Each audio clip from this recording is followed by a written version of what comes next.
پیشانی کا بوسہ لیتے تھے اور کہتے تھے کہ فاطمہ میرے دل کا ٹکڑا ہے، فاطمہ میرا لخت جگر ہے، جس نے میری بیٹی فاطمہ کو ستایا اس نے مجھے ستایا۔ لیکن آج حالت یہ ہے کہ بیٹی آئی لیکن آپ اٹھنے کے لائق نہیں ہے۔ اللہ کے نبی کے پاس آ کر بیٹھ گئی، آپ کو اٹھنے کی ضرورت نہیں۔ فرمایا بیٹی آج میں نے تجھے اٹھ کر اپنے پیروں پر چل کر تجھے سینے سے نہیں لگایا۔ کہا کوئی بات نہیں ابو آرام کیجئے۔ اپنے باپ کی حالت دیکھنے لگی، اٹھنے کے لائق نہیں ہے، سانسیں اکھڑنے لگی ہیں، مسواک کر رہے ہیں، مسواک داڑھی کے اوپر گر جاتی ہے۔ فاطمہ اس منظر کو دیکھتی ہے، نبی اکرم کی آنکھوں میں آنسو بھی ہیں۔ آپ کی بیٹی فاطمہ اس منظر کو دیکھتی ہے، چیخ پڑتی ہے واہ کربا ابتا، ہائے میرے ابو کی تکلیف، ہائے میرے ابو کی پریشانی۔ اللہ کے نبی نے دیکھا میری پریشانی سے میری بیٹی پریشان ہو گئی، فوراً پکڑا اور اپنے سینے سے لگایا اور کہا بیٹی صبر کرو، آج کے بعد تیرے باپ کو کبھی اتنی تکلیف نہیں ہوگی، آج کے بعد تیرے باپ کو کبھی اتنی تکلیف کا احساس نہیں ہوگا۔ فاطمہ سمجھ گئی کہ اب میرے باپ کا جانے کا دن ہے، تو اور رونے لگی اور کہنے لگی اے ابو جان یہ کیسی باتیں کر رہے ہیں؟ تو اللہ کے نبی صلی اللہ علیہ وسلم نے ان کا کان پکڑا اور ان کے کان میں فرمایا میری لخت جگر میری بیٹی، تمہیں مایوس ہونے کی ضرورت نہیں ہے، تمہیں فکر کرنے کی ضرورت نہیں ہے۔ اے میری بیٹی، اے میری لخت جگر، میرے باپ پیچھے پیچھے تم آ رہی ہو، میرے اہل بیت میں میرے خاندان میں سب سے پہلے مجھ سے جو ملے گا وہ تم ملو گی۔ حضرت فاطمہ نے یہ جملہ سنا تو وہ مسکرا دی، لیکن پھر اپنے باپ کی تکلیف کو دیکھ کر پھر بے چین ہو گئی، تو آپ نے اپنی بیٹی کو خوشخبری سنائی، پکڑا اور ان کے کان میں کہا فاطمہ ابھی جبریل نے میرے کان میں آ کر کہا فاطمہ سے کہہ دو، فاطمہ گھبراؤ نہیں، تمہارا باپ بہت اچھی جگہ پر جا رہا ہے، لیکن یاد رکھنا فاطمہ سنو اللہ نے تمہارے لیے کیا خبر بھیجی ہے۔ اللہ نے کہا جبریل محمد صلی اللہ علیہ وسلم سے کہہ دو کہ نبی اکرم آپ اپنی بیٹی سے کہہ دو، کیا کہہ دو کہ اللہ نے یہ لازم کر دیا، اللہ نے یہ فرض کر دیا، اللہ نے اس بات کو قائم کر دیا، کیا کہہ دو فاطمۃ سیدۃ نساء اہل الجنہ، فاطمہ سے کہہ دو کہ اللہ تعالیٰ نے تمہیں جنت کی تمام عورتوں کا سردار بنا دیا، جنت کی تمام عورتوں کا سردار۔ مبشر بشارت دیتا ہے تو اس طریقے سے خوشخبری سناتا ہے۔ مبشر جب بشارت دیتا ہے تو اس طریقے سے بشارت دیتا ہے کہ صحابہ کی ایک ٹیم بیٹھی ہے، آپ نے پوچھا من اصبح منکم اليوم صائما، آج کس نے روزہ رکھا، آج کون روزے سے ہے؟ روزہ فرض نہیں، وہ تو سب پر فرض ہے، نفلی روزہ۔ کس نے روزہ رکھا؟ کیا کہا؟ انا یا رسول اللہ، میں نے۔ آپ نے کہا الحمدللہ ماشاءاللہ بیٹھ جاؤ۔ من اطعم منکم اليوم مسکینا، اب بتاؤ تم لوگوں میں سے کس نے آج کسی بھوکے کو کھانا کھلایا؟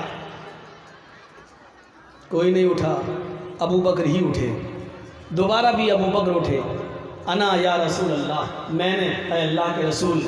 اچھا آج روزہ بھی رکھا اور بھوکے کو کھانا بھی کھلایا؟ کہاں اللہ کے رسول میں روزے سے تھا، میرے حصے کا کھانا رکھا ہوا تھا، غریب آدمی میرے دروازے پر آیا، میں تو روزے سے تھا، مجھے کھانے کی ضرورت نہیں تھی، میں نے اپنے حصے کا کھانا اس بھوکے کو دے دیا۔ بیٹھ گئے۔ آپ نے کہا آپ بتاؤ من عاد منکم اليوم مریضا، تم لوگوں میں سے آج کس نے کسی مریض کی عیادت کی، کسی بیمار آدمی کے گھر جا کر اس کو تسلی دی؟ پھر ابو بکر صدیق اٹھے اور کوئی نہیں، انا یا رسول اللہ، اے اللہ کے رسول، میں نے، میرے یہاں ایک آدمی بیمار تھا، کافی بیمار، میں اس کے گھر تک گیا اور میں نے اس کی عیادت کی۔ آپ نے کہا ابو بکر بیٹھ جاؤ۔ آپ نے کہا آخری سوال، جی بولیے، بتاؤ، کہا کیا؟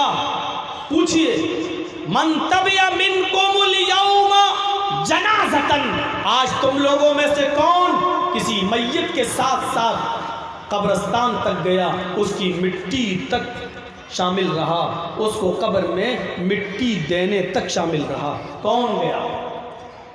جس نے جنازے کی نماز بھی پڑھی ہو، کاندھا بھی دیا ہو، قبرستان بھی گیا ہو، دفن بھی کرنے میں رہا ہو اور مٹی بھی اس نے دی ہو۔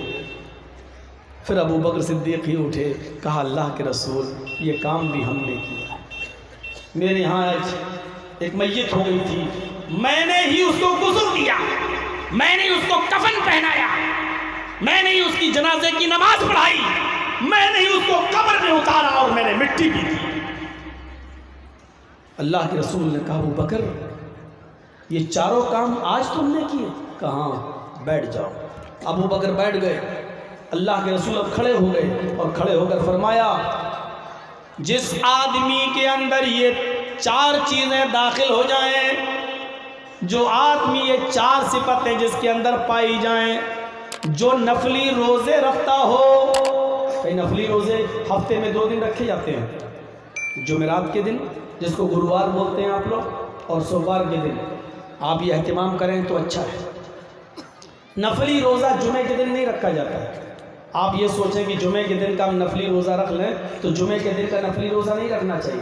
ہاں آپ کے روزے چھوٹ گئے ہیں، فرض روزے سفر میں بیماری میں چھوٹ گئے ہیں اور آپ ان کو پورا کر رہے ہیں تو جمعے کا دن پورا کر سکتے ہیں، رکھ سکتے ہیں، لیکن نفلی روزہ جمعے کے دن نہیں رکھ سکتے۔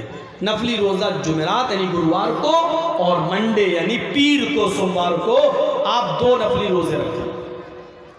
اتنا نہیں کر سکتے، ہر ہفتے 2 روزے نہیں تو ایک مہینے میں 3 روزے، جس کو ایام 20 کہا جاتا ہے، 13، 14، 15 عربی مہینے کی 13 تاریخ اور 14 تاریخ اور 15 تاریخ، یہ 3 روزے آپ رکھ لیں۔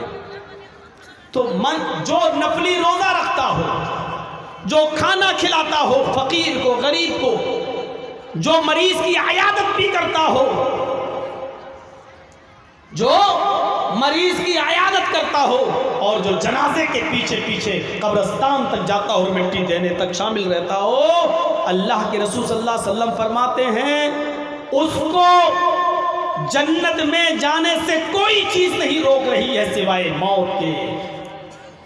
لم يمنعه من دخول الجنت الا الموت، اس آدمی کو جنت میں جانے سے صرف موت روک رہی ہے، یعنی جب تک مر نہیں رہا ہے تب تک جنت میں نہیں۔ ایسا آدمی جیسے ہی مرا جنت کا مستحق۔ یہ خوشخبری سنا رہے ہیں محمد رسول اللہ صلی اللہ علیہ وسلم۔